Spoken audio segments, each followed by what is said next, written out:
Donc le film qui m'a marqué le plus quand j'étais au lycée faisait partie d'un programme de films qu'on allait voir avec mon professeur de philo, donc lycéen au cinéma.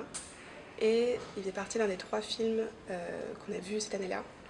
On avait donc Blow Up de Antonioni et on avait Starship Troopers qui est de Paul Verhoeven, qui est l'un des films qui à ce jour m'a donné le plus l'impression qu'on m'avait un peu tiré le tapis sous les pieds. Ils sont prêts à se battre. Et vous? Engagez-vous dans l'infanterie mobile et sauvez le monde. Ça devait être terminal. Et on était dans une salle, dans un cinéma indépendant, enfin d'arrêt d'essai de la ville d'où je viens, donc de Grenoble. Et c'est un cinéma dans lequel j'avais fait mon stage de 3e. C'est un cinéma auquel je suis très attachée et qui ont souvent beaucoup de films, enfin qui projettent beaucoup de films justement qui sont des films assez politiques, peu importe l'âge euh, du public auquel ils s'adressent. Et c'est vrai que ça m'avait surprise à la base de voir Starship Troopers comme faisant partie des films qu'on allait nous montrer, parce que je me disais, bah autant nous montrer Star Wars. Sauf qu'en ressortant, je me suis dit, bah non, même si Star Wars c'est très important, pour moi c'est plus du divertissement et c'était beaucoup moins euh, une leçon un peu glaçante sur le pouvoir des références et des images. En fait, Paul Verhoeven, en tant que cinéaste, m'avait manipulé de par la façon dont il montrait les images, tout en me donnant les clés à la fin de compréhension pour me rendre compte que finalement cette histoire de Star Wars, cette histoire de guerre dans l'espace, d'envahisseurs et de gentils terriens, de braves terriens qui vont tous ensemble se, se devenir une vraie force militaire pour réussir à sauver la Terre. En fait, c'était pas du tout la vraie histoire. La vraie histoire, il fallait la lire entre les lignes. Parce que moi, adolescente, j'étais quand même pas non plus j'avais pas une vision critique innée. Donc ça m'a vraiment poussé à interroger les images, à interroger qu'est-ce qui est montré, pourquoi et comment. Et c'est un des premiers films qui m'a forcé à le faire toute seule, sans que je sois dans la salle de classe.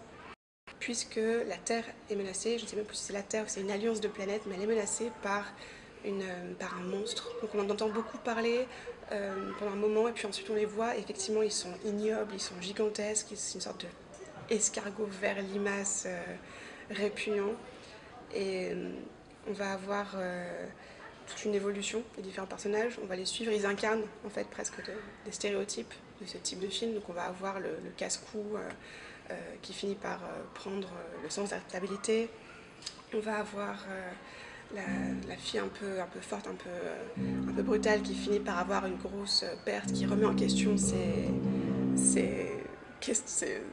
sa vision des choses, sa force en fait.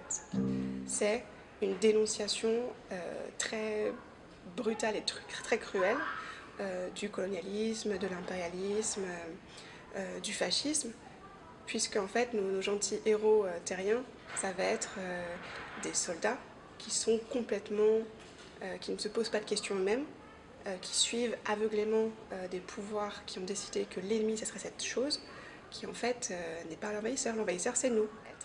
Parce qu'on finit par être happé dans l'émotion du film. On se sent obligé, on voit des êtres humains, on sympathise avec eux.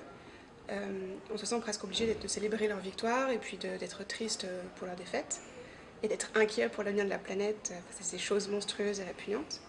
Et en fait, moi, ce qui m'a vraiment attrapée, c'est l'empathie brutale que j'ai éprouvée pour les créatures. Et c'est à ce moment-là que je me suis sortie un peu choquée, parce que c'est vraiment c'était la dernière scène du film. Et quand on a reparlé en classe, une chose qui m'avait frappée, c'était l'absence totale de tension sexuelle. On a des couples, on a des romances, mais il n'y a vraiment rien de sensuel. C'est très pas clinique, puisqu'on célèbre un moment, une scène de douche, tout le monde est nu, homme comme femme, ce sont des camarades. Et je ne doute pas que ça soit possible, mais là en fait c'était un film où c'était presque surexagéré. Ils se tiennent tous dans leur corps avec beaucoup d'assurance et il n'y a aucun regard, il n'y a aucun gros plan sur des parties un peu intimes, on n'a rien. On a vraiment une célébration du corps de l'athlète, du soldat. Et en parlant en classe, mon professeur de philo m'a dit oui, bah, tout à fait, puisque en fait, dans les références cinématographiques de Verhoeven pour ce film, il y avait la célébration du corps allemand par Leni Riefenstahl, donc la grande cinéaste du régime nazi. Et c'est vrai que ça met un choc, mais après on comprend pourquoi est-ce qu'il s'est emparé de ces références-là. Notamment parce que, en fait, c'est une esthétique fasciste d'absence de rapport humain tout en célébrant l'individu dans ce qu'il peut apporter à l'autorité. Notre pays, sauf que là c'est même plus notre pays, là c'est notre planète, notre humanité, elle vaut mieux que toutes les autres.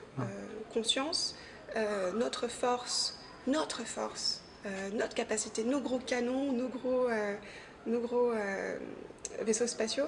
Il y a une jubilation presque dans la façon dont les personnages s'emparent de l'équivalent de science-fiction de leurs armes, de jubilation à complètement déshumaniser, en tout cas vraiment à repousser les frontières de qu'est-ce que c'est que l'autre. Et pour moi, le fait que ce soit vraiment un film qui dénonce le fascisme et pas qui est un film fasciste, c'est justement les scènes de fin, mais aussi les petites touches par-ci par-là qui nous montrent bien qu'en fait il y a une sorte de dissonance. Il y a une dissonance très profonde entre le discours qui est tenu et la façon dont ça va être filmé ou la façon dont les acteurs vont prononcer. Il y a plein de petits indices, ça va être la façon dont les personnages importants vont se tenir, ça va être des références aussi, il me semble, à divers dictateurs. Sauf que là, c'est du côté des gentils, en tout cas de ce qui nous est vendu comme les gentils au début du film. Très impressionnant. Et où est-ce qu'on vous a enseigné ça, soldat? Mais à l'école, lieutenant. Vous ne vous souvenez pas?